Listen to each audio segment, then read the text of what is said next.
The costing wise and this inside here all comes down to these areas inside here, which is your GP, your posting group, and your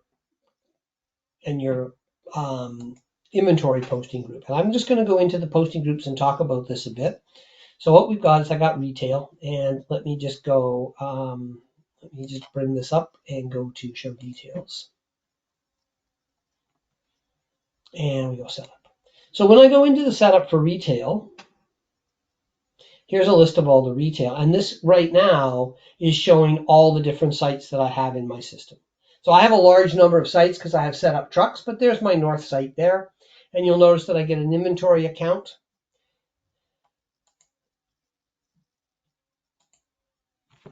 I get an inventory account, and then I get a WIP account, and then I got all my different materials like this so that it knows where to put the information if I'm using manufacturing. But most importantly, we have an inventory account and an inventory account intern. The intern ones are when we receive product.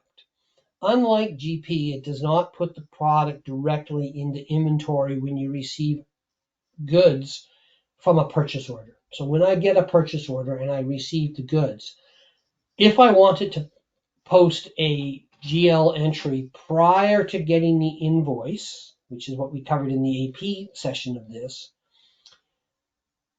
it needs to go to an interim account because it sits in the interim account until you get the invoice. And then when the invoice is matched to the actual receipt, the actual dollars from the invoice are put into the inventory account, and the inventory interim account is offset.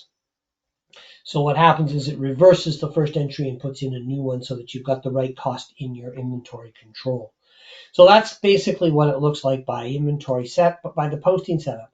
So if I look at my other posting setup, which is the two pieces that are required, the other piece is the general product posting group, which I've got set to just GP, and I will show details on it.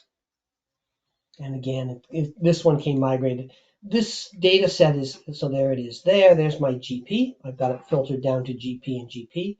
And this is where we set things such as our sales accounts and our credit memos and things like that. And then we also have the purchase account, as well as the purchase lines, the purchase debits, and things like that. So this is where all of those accounts that you are currently storing in your item class and your customer class and your vendor class, a lot of those accounts are all stored underneath these general posting groups. And there's a product posting group and a general posting group. So there can be both of those if required.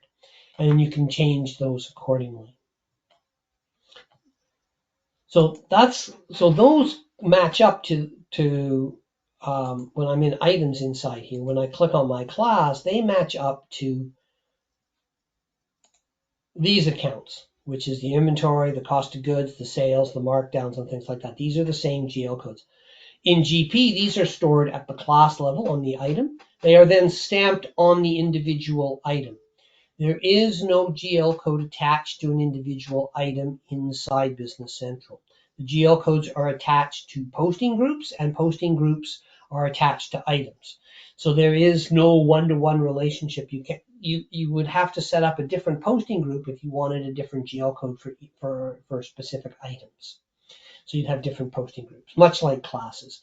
Very few of my clients or of our clients use inventory without using the classes. And those classes dictate the GL codes. The fact that they're actually stamped on the item is just a function of within GP and is not actually used by the individual companies. In other words, we don't go into those GL codes and make changes on an item by item basis under the accounts. We do it at the class level and roll it down to all the items that are affected. So I get all my accessories get this, all of my retail gets this, all of my finished goods get this, and things like that. So that's what that is. This back page here, this is what on the inventory card you saw all the stuff like the revaluation and the fixed and the variable overheads and WIP and things like that. That's where all this comes from. That's part of manufacturing in GP, and but it's built directly into Business Central because manufacturing is part of Business Central. The only difference is that it requires a premium license versus a standard license.